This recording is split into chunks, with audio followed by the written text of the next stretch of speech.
Hello friends, you all know Mr. Jack Ma, right? He's the founder of Alibaba.com. Now do you recognize him? Yes, Mr. Jack Ma.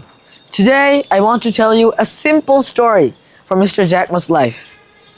When Mr. Jack Ma was only 12 years old, he did something a little strange. Every single morning before school, before breakfast, he would get on his bicycle and ride 14 minutes to Hangzhou International Hotel. He did not go there to eat, he did not go there to work. He went there to talk to foreigners. Yes, people from other countries. He would walk up to them and say, "Hello, my name is Jack. Can I be your guide today?"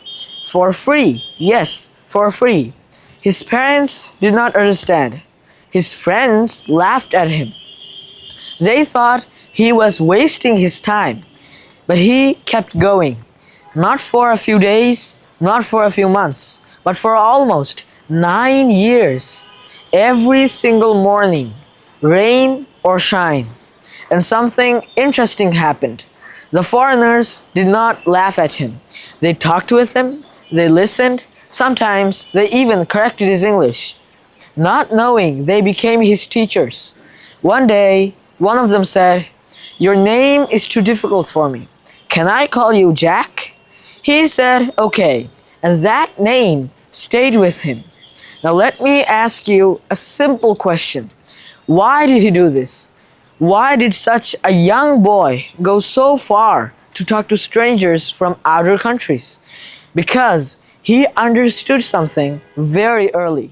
He knew English was not just a language, it was a door. He did not know what was behind that door, but he knew it was bigger than his small world, and he wanted to open it. This is what I want you to understand today. Learning English is not just about words, it's about opportunities. It's about finding a bigger world.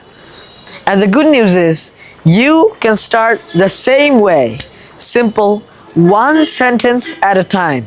I've seen many people study English for many years. They learn grammar, they read books, they memorize words. But when a foreigner asks them a simple question like, "Excuse me, where is the train station?" they cannot answer.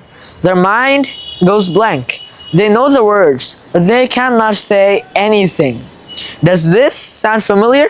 Yes, this is not because they're not smart. This is not because English is too difficult. This is because they trained their brain, but they did not train their mouth. Let me explain this in an easy way.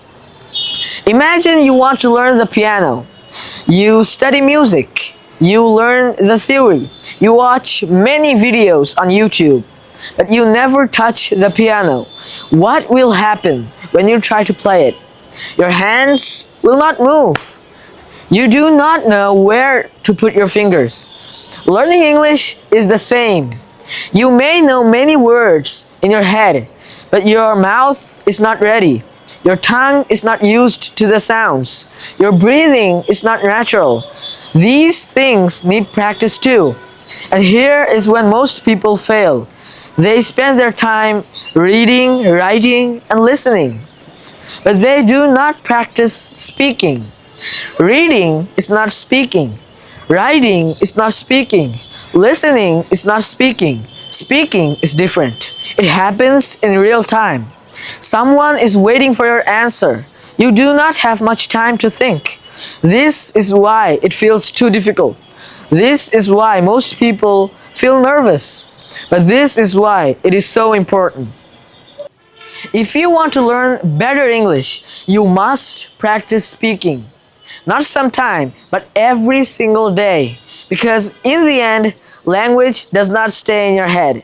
It must come out of your mouth. Thank you.